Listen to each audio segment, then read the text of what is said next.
Welcome to Zaheer Ali officials. तो आज हम जूनियर साइंस टीचर के सब्जेक्ट मैथमेटिक्स का एक और इम्पॉर्टेंट चैप्टर डिस्कस करेंगे एक ही वीडियो में। आज के चैप्टर का नाम है इक्वेशंस एंड इनइक्वलिटीज। तो आइए स्टार्ट करते हैं। अगर अभी तक आपने मेरे चैनल को सब्सक्राइब नहीं किया तो काइंडली हमें सब्सक्राइब करके सपोर्ट करें, दोस्तों के साथ शेयर करें and join my free WhatsApp group. तो सबसे पहले इंट्रोडक्शन करते हैं कि इक्वेशन क्या होती है।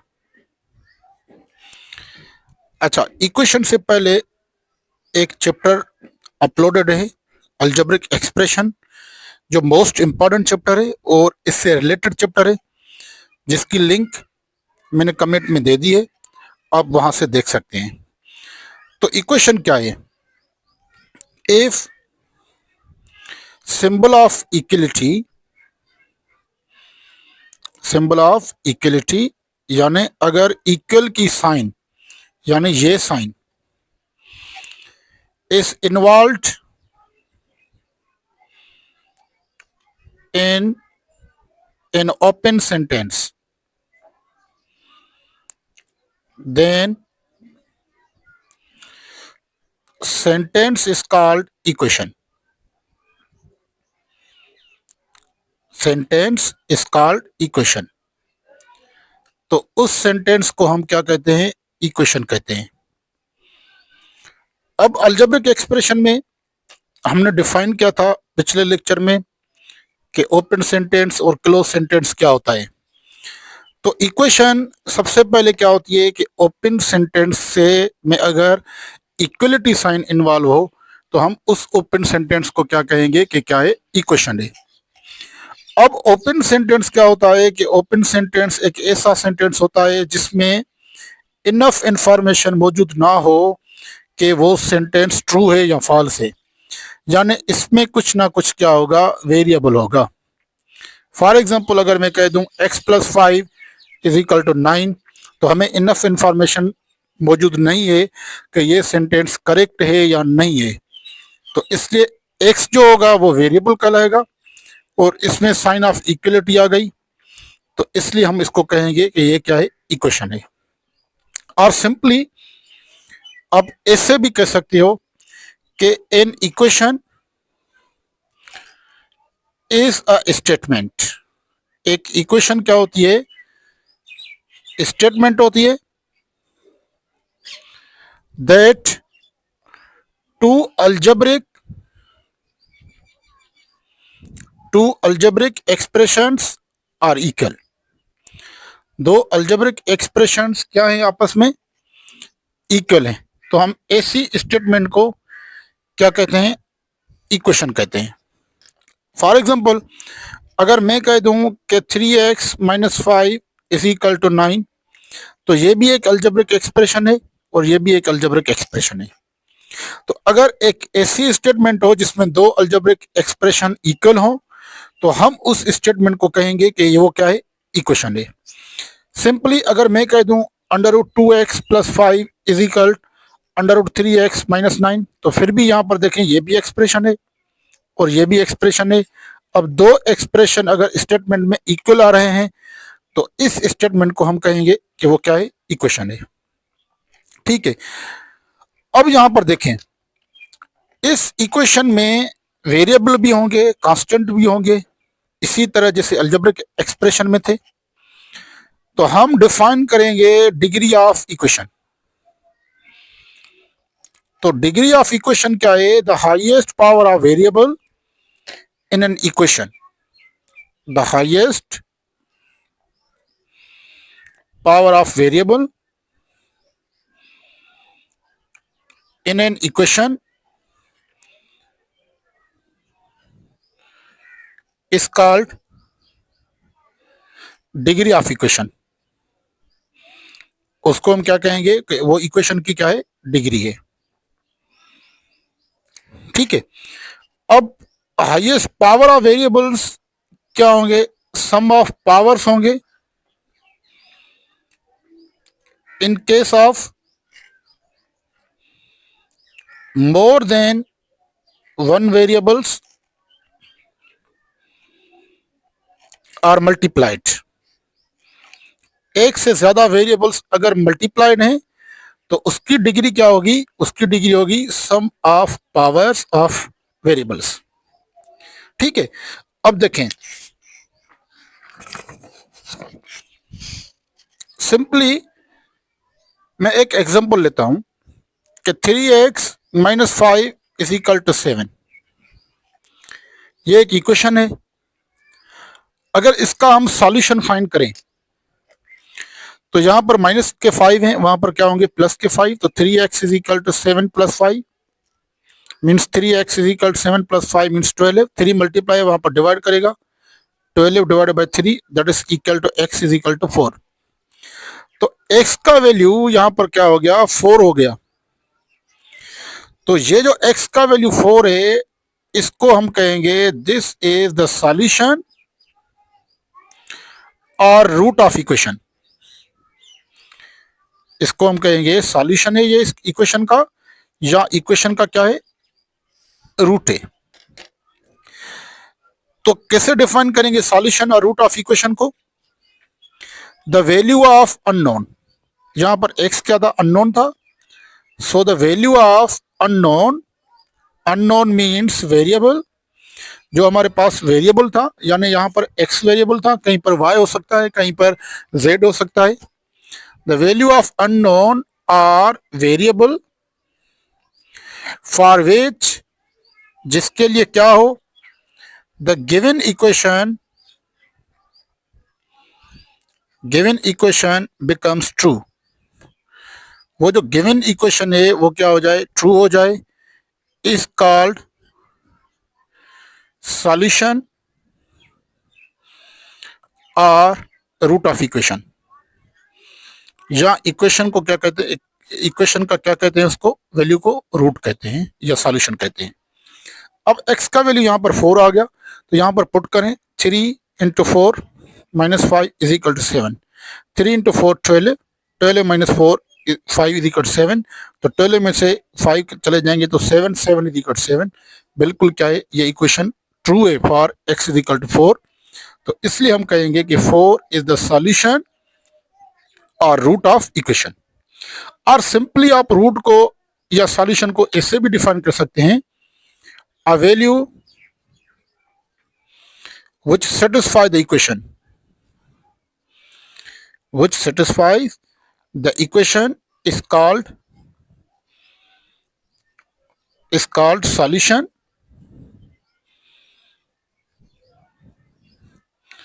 और रूट ऑफ इक्वेशन, यानी उसको सॉल्यूशन या इक्वेशन का क्या बोलेंगे रूट बोलेंगे।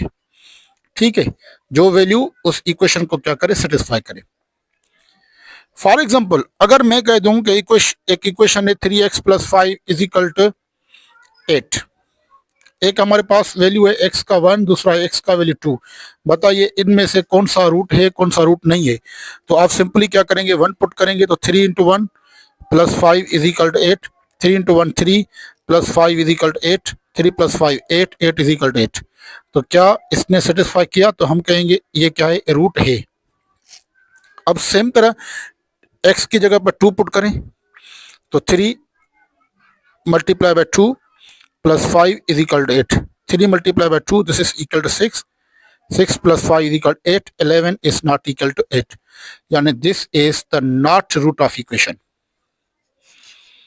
ठीक है, ये इक्वेशन का रूट ट्रू नहीं है, 1 क्या है इक्वेशन का रूट है। ठीक है, तो अगर आपको किसी इक्वेशन को सॉल्व करना नहीं आता तो फिर आप इसी तरह ऑप्शन भी चेक कर सकते हैं। अब यहां पर देखें हमने डिग्री पढ़ी कि highest power of variable is called degree. तो सपोज करें कि अगर मैं कह दूं कि x प्लस 5 इज इक्वल 9, तो यहाँ पर वेरिएबल x है तो उसकी डिग्री क्या है, यहाँ पर कोई भी पावर ना हो तो 1 समझी जाती है वहां पर डिग्री, तो इसकी डिग्री क्या है 1 है। फिर अगर मैं कह दूं x square plus 5x plus 9 is equal to 0, तो आप कहेंगे कि सर यहाँ पर जो डिग्री है दैट इज नॉन एज 2, यहाँ पर डिग्री जो है वो 2 है। अगर मैं कह दूं x cube plus 3x square plus 11 is equal 12, तो यहाँ पर जो हाईएस्ट पावर है वो क्या है 3 है, तो इसका मतलब है यहाँ पर जो डिग्री है वो क्या है 3 है। इसी तरह x power 4 plus 9 x square plus 11 is equal to 13, तो यहाँ पर हाईएस्ट पावर देखेंगे तो 4 है, तो आप कहेंगे सर इसकी जो डिग्री है वो क्या है 4 है। अब वो इक्वेशन जिसकी डिग्री 1 हो हम इसको कहेंगे linear equation. Means an equation whose degree is 1 is called linear equation। जिसकी डिग्री 2 हो उसको हम कहेंगे this is a quadratic equation.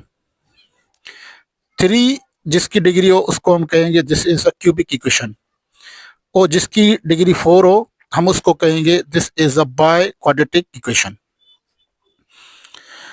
अब आपको एक बात समझनी है कि जो डिग्री होगी किसी भी इक्वेशन की उसके उतने नंबर ऑफ सॉल्यूशंस होंगे, उसके उतने नंबर ऑफ रूट्स होंगे। अगर मैं कह दूं कि लीनियर इक्वेशन है तो इसका एक ही रूट होगा, यानी किसी भी लीनियर इक्वेशन को सेटिस्फाई करने के लिए पूरी दुनिया में एक ही वैल्यू पॉसिबल होगा, सारे रियल नंबर हो इमेजिन नंबर्स हो जो उस इक्वेशन को क्या करेगा सेटिस्फाई करेगा। उसी तरह अगर डिग्री क्वाड्रेटिक है, क्वाड्रेटिक इक्वेशन है यानी उसकी जो डिग्री है वो क्या है 2 है, तो हम कहेंगे उसके कितने रूट्स होंगे 2 रूट्स होंगे या उसके 2 सॉल्यूशंस होंगे। इसी तरह क्यूबिक की 3 रूट्स होंगे या 3 सॉल्यूशंस होंगे। बाय क्वाड्रेटिक के 4 रूट्स या 4 क्या होंगे सॉल्यूशंस होंगे। सेम तरह अगर मैं कह दूं कि x power 7 plus 1 is equal to 0, इसके कितने रूट्स होंगे यानी कितने वैल्यूज पॉसिबल होंगे जो इस इक्वेशन को सेटिस्फाई करेंगे, तो आप कहेंगे कि सर इसकी डिग्री 7 है, तो मीन्स इट हैज 7 रूट्स और इट हैज 7 सॉल्यूशंस, यानी ऐसे 7 वैल्यूज होंगे, इसके 7 आंसर्स होंगे जो इस इक्वेशन को सेटिस्फाई करेंगे। ठीक है, आपको ये बात याद रखनी है। अगर मैं कह दूं कि इसके कितने वैल्यूज होंगे जो इस इक्वेशन को सेटिस्फाई करेंगे, तो दुनिया में ऐसे कितने वैल्यूज होंगे, दुनिया में ऐसे 6 वैल्यूज होंगे, क्योंकि यहाँ सॉरी दुनिया में ऐसे कितने वैल्यूज होंगे, दुनिया में ऐसे 7 वैल्यूज होंगे, क्योंकि इसकी जो डिग्री होगी इन दोनों का सम होगी 7 होगी, तो आप कह सकते हो कि सर इसके भी 7 रूट्स और 7 सॉल्यूशंस होंगे। ठीक है, हम यहाँ पर क्या करेंगे, हम यहाँ पर लीनियर इक्वेशन को सॉल्व करेंगे, लीनियर इक्वेशन को पढ़ेंगे। फिर किसी और लेक्चर में ये सिलेबस पूरा होने के बाद क्वाड्रेटिक इक्वेशन भी इंपॉर्टेंट है, इस पे भी एक लेक्चर बनाएंगे। लेकिन फिलहाल हम यहाँ पर क्या करेंगे लीनियर इक्वेशन, और लीनियर इक्वेशन पे भी क्या होंगे वर्ड प्रॉब्लम करेंगे, क्योंकि वर्ड प्रॉब्लम की जो अहमियत होती है वो ज्यादा होती है इन IB टेस्ट्स। ठीक है, तो देखिए, ठीक है, यहाँ पर हम लीनियर इक्वेशन पे 2 इंपॉर्टेंट वर्ड प्रॉब्लम्स करते हैं, बाकी जो वर्ड प्रॉब्लम्स होंगे वो MCQ सेशन में डिस्कस करेंगे। तो पहला वर्ड प्रॉब्लम है कि the age of father is 13 times the age of son. जो फादर की एज है वो उसके बेटे की एज से 13 टाइम्स ज्यादा है। It will be the only 5 times after 4 years, और 4 साल गुजरने के बाद जो फादर की एज है वो क्या है 5 टाइम्स है किसके, द एज ऑफ सन के। Find their present ages. अब यहां पर देखें, let age of son is x। Suppose करें कि जो सन की एज है वो क्या है x है, तो एज ऑफ फादर जो है वो क्या हो जाएगी, एज ऑफ फादर जो है वो हो जाएगी 13x। ठीक है, अब स्टेटमेंट के मुताबिक 4 साल के बाद इसकी जो एज होगी, 4 साल के बाद आफ्टर 4 ईयर्स जो इसकी एज होगी वो होगी x+4, और जो इसकी एज होगी आफ्टर 4 ईयर्स फादर की एज होगी वो होगी 13x+4। अब स्टेटमेंट में बता रहा है कि जो फादर की एज है, ठीक है, अब स्टेटमेंट के मुताबिक ये जो 5 साल के बाद 4 साल के बाद जो फादर की एज है वो 5 टाइम्स है किससे, एज ऑफ सन के। ठीक है, तो हम इसको ऐसे भी लिख सकते हैं कि 13x plus 4 is equal 5 times the x plus 4। Solve करें इसको, 13x plus 4 is equal to 5x plus 5 multiply by 4, this is equal to 20। Plus के वहां पर माइनस के, यहाँ पर प्लस के 4 है, वहां पर माइनस के। 13x minus 5x is equal 20 minus 4। 13x minus 5x 8x is equal 16। x is equal to 2, तो x का वैल्यू क्या हो गया, 2 हो गया।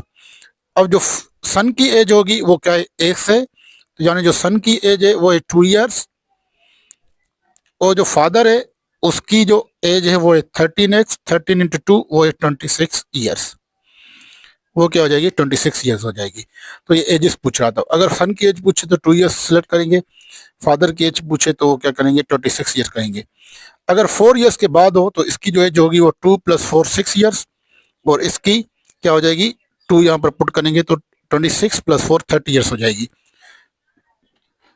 अब सेकंड प्रॉब्लम देखें, when 16 is added to 1/3 of a number, the result is 2 1/3 of a original number, find the number। Suppose करें वो नंबर क्या है, x है, तो स्टेटमेंट में कह रहा है कि 16 ऐड करें किसमें, 1/3 ऑफ x, तो उसको जो आंसर आ रहा है यानी रिजल्ट आ रहा है, वो जो इक्वल आ रहा है वो क्या आ रहा है, 2 होल 1/3 ऑफ ओरिजिनल नंबर यानी x। तो सिंपली सॉल्व करें, ये 1/3x प्लस के हैं, वहां पर माइनस के होंगे, तो मैं इसको इस तरह लिख सकता हूँ, 2 मल्टीप्लाई बाय 3, मिक्स्ड नंबर को हम, मिक्स्ड फ्रैक्शन को हम इम्प्रॉपर फ्रैक्शन में चेंज करते हैं। 2 multiply by 3 6, 6 plus 1 7/x, 7/3x, ये माइनस का हो जाएगा, minus 1/3x, this is equal to 16। तो यहाँ पर 3 क्या होगी, एलसीएम होगी, तो 3 एलसीएम हो गई, बाकी 7x minus x is equal 16। 7x minus x, this is equal to 6x divided by 3, this is equal to 16। तो यहाँ पर एक, यहाँ पर 2 मरतबा जाएगी टेबल, 2 यहाँ पर मल्टीप्लाई करें, वहाँ पर डिवाइड करेंगे, तो x is equal to 16 divided by 2, that is equal to 8, यानी x का वैल्यू क्या हो गया, 8, यानी वो नंबर कौन सा होगा, 8 होगा। ठीक है, आगे चलते हैं, रेडिकल इक्वेशन। अब यहाँ पर देखें कि रेडिकल इक्वेशन क्या होती है, तो सिंपली हमने डिफाइन कर दिया है कि an equation in which variable appears under radical sign is called radical equation. अब ये रेडिकल साइन होती है, अगर कोई भी इक्वेशन में वेरिएबल जो है रेडिकल साइन के अंडर है तो हम उस इक्वेशन को कहेंगे रेडिकल इक्वेशन। लेट सपोज मैं कह दूं √x इज इक्वल टू 8, ये रेडिकल इक्वेशन है। तो सिंपली इसको कैसे सॉल्व करेंगे, करेंगे स्क्वायरिंग बोथ साइड्स, तो √x whole square is equal to 8 whole square, तो स्क्वायर और अंडर रूट आपस में कैंसिल हो जाते हैं, x इज इक्वल टू 8 का स्क्वायर क्या हो जाएगा, 64 हो जाएगा। अगर मैं कहूं कि √2x plus 11 is equal to √3x plus 7, इसको सॉल्व करना है, करेंगे स्क्वायरिंग बोथ साइड्स, तो ये स्क्वायर और अंडर रूट आपस में कैंसिल हो जाएंगे, तो आंसर आएगा यहाँ पर 2x प्लस 11, यहाँ पर होगा 3x प्लस 7, प्लस के 2x हैं वहां पर माइनस के 2x होंगे, 3x minus 2x is equal to 11 minus 7, x is equal to 4, यानी x का वैल्यू क्या हो गया, 4। पुट करके देखें, यहाँ पर 4 पुट करूंगा तो 8 प्लस 11 रेडिकल 19 हो जाएगा, यहाँ पर 4 पुट करूंगा तो 12 प्लस रेडिकल 19 हो जाएगा। जब भी किसी भी रेडिकल इक्वेशन को सॉल्व करते हैं तो एक एक्स्ट्रा रूट मिलता है जो इक्वेशन ओरिजिनल इक्वेशन को सेटिस्फाई नहीं करता, उस इक्वेशन को हम कहते हैं एक्सटर्नल रूट। इसलिए जब भी रेडिकल इक्वेशन को सॉल्व करते हैं तो नीचे स्टेटमेंट देता है कि वेरीफाई योर आंसर, क्योंकि यहाँ पर एक अलग रूट मिलता है, एक एक्स्ट्रा रूट मिलता है जो इक्वेशन को सेटिस्फाई नहीं करता, इसको हम एक्सटर्नल रूट कहते हैं। आइए देखिए आगे, इक्वेशन इन्वॉल्विंग एब्सोल्यूट वैल्यू। अब किसी भी रियल नंबर का जो एब्सोल्यूट वैल्यू होता है वो इसको हम मॉड x से रिप्रेजेंट करते हैं। अगर x होगा वो भी when x is greater than 0, 0 होगा when x is equal to 0, x होगा when x is less than 0। ठीक है, क्योंकि ये क्या करता है, डिस्टेंस को शो करता है, कहां से, 0 से। अगर मैं कहूँ यहाँ पर 0 है और यहाँ पर कोई बंदा -5 की तरफ गया है या +5 की तरफ गया है, तो इसने भी 5 मीटर तय किए हैं और इसने भी क्या 5 मीटर, सपोज करें अगर ये मीटर्स में है तो इसको नहीं कहेंगे कि ये इसने क्या है -5 मीटर जो है ना वो कंप्लीट किए हैं, 5 मीटर ही कहेंगे, क्योंकि डिस्टेंस क्या लेंगे, हमेशा हम पॉजिटिव लेंगे। तो जो एब्सोल्यूट वैल्यू होता है, this is always non negative. Non negative का मतलब है तो या तो ये 0 होगा या क्या होगा, हमेशा पॉजिटिव होगा। एक एग्जांपल लेते हैं कि अगर मैं कह दूं कि 5x - 3 इज इक्वल टू 5, तो आपको क्या करना है, इसको सॉल्व करने के लिए ये प्लस के भी 5 रखेंगे, माइनस के 5 रखेंगे सिंपली, क्योंकि प्लस का मॉड भी प्लस हो जाएगा, माइनस का मॉड भी क्या हो जाएगा, प्लस हो जाएगा। यानी अगर मैं मॉड x कह दूं फिर भी x, माइनस मॉड x कह दूं फिर भी क्या आएगा, x आएगा। तो सिंपली इसको सॉल्व करेंगे, 5x - 3 is equal to 5 and 5x - 3 is equal to -5। Minus के वहां पर प्लस के, 5x is equal to 8, x is equal to 8 divide by 5। यहाँ पर 5x इज इक्वल, ये माइनस के वहां पर प्लस के, तो माइनस का 2 आएगा, x इज इक्वल टू -2/5, ये दोनों वैल्यूज हो जाएंगे। ठीक है, क्योंकि हमेशा ये क्या होता है, पॉजिटिव होता है।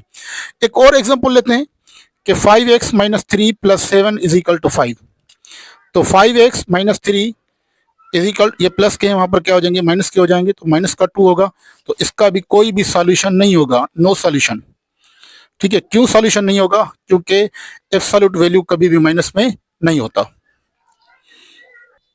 अब यहां पर देखें, linear inequality means an expression which contain sign of inequality, यानी उसके एक्सप्रेशन में साइन हो किसकी, लेस देन की, ग्रेटर देन की, लेस देन और इक्वल और इक्वल टू, ग्रेटर देन और इक्वल टू। अगर किसी भी एक्सप्रेशन में ग्रेटर देन और इक्वल टू इस टाइप की सिंबल है, तो हम उसको कहेंगे कि वो क्या है, इनइक्वालिटी है। ठीक है, अब सपोज करें कि मैं यहां पर लिखता हूं x is greater than 3, x is less than 3, x is greater than और equal to 3, x is less than और इक्वल टू 3। इसको हम नंबर लाइन पे कैसे रिप्रेजेंट करेंगे। ठीक है, हम इसको नंबर लाइन पे कैसे रिप्रेजेंट करेंगे, तो यहां पर देखें, यहां पर 0 होता है, पहला है x इज ग्रेटर देन 3, तो यहाँ पर 1 2 3, तो ये x ग्रेटर देन 3 हम इसको ऐसे रिप्रेजेंट करेंगे कि आगे चलता जाएगा। फिर क्या है, x is less than 3, x is less than 3 का मतलब है कि ये इस तरफ चला जाएगा। ठीक है, अब तीसरा देखें, x इज ग्रेटर देन और इक्वल टू 3, यानी ये क्या होगा, ग्रेटर देन और इक्वल टू 3 होगा। ठीक है, ग्रेटर देन और इक्वल टू 3, ये क्या है, लेस देन 3 है, ये क्या है, ग्रेटर देन 3 है। x इज लेस देन और ग्रेटर देन, लेस देन और इक्वल टू 3, यानी x क्या होगा, या तो 3 से लेस देन है या इक्वल टू 3 है, तो यानी क्या हो जाएगा, x लेस देन और इक्वल टू 3। और दो यहाँ पर देखें, जो हॉलो सर्किल है वो कह रहा है कि value is not involve, value is not involve, यानी वो वैल्यू कंसिडर नहीं होगा। और ये जो डार्क सर्किल है वो कह रहा है कि वैल्यू इज इन्वॉल्व, वो क्या होगा, वैल्यू इसमें इन्वॉल्व होगा। ठीक है, यहाँ पर देखें x इज ग्रेटर देन 3, यानी ये 3 इसमें इंक्लूडेड नहीं है, यहाँ पर हालो इस पर देंगे। इसी तरह x इज लेस देन 3, यानी 3 इसमें काउंट नहीं होगा, 3 से क्या होगा, कम होगा, तो इसलिए यहाँ पर हालो दे दिया। यहाँ पर x इज ग्रेटर देन और इक्वल टू 3, यानी या 3 होगा या 3 के ज्यादा होगा, तो यहाँ पर क्या दिया हमने, डार्क सर्किल दे दिया, यानी ये दोनों क्या है, इन्वॉल्व है, ये दोनों इन्वॉल्व नहीं है, तो यहाँ पर हम सर्किल लगाएंगे, इसका मतलब ये भी होता है। ठीक है, अब देखें, अगर मैं सिंपली कह दूं कि इस इक्वेशन को सॉल्व करना है, 3x - 5 इज लेस देन 8। ठीक है, इस इक्वेशन को क्या करना है, सॉल्व करना है। अच्छा, सिंपली मैं इसको कह देता हूं लेस देन 7, तो सिंपली आप उसी तरह सॉल्व करेंगे, यहाँ पर माइनस के हैं वहां पर प्लस के हो जाएंगे, 12 3 मल्टीप्लाई करा है वहां पर डिवाइड करेगा, x is less then 12 divide by 3 means x is less then 4, यानी हर x का वैल्यू जो 4 से क्या होगा, कम होगा, इस इक्वेशन को क्या करेगा, सेटिस्फाई करेगा, वरना नहीं करेगा।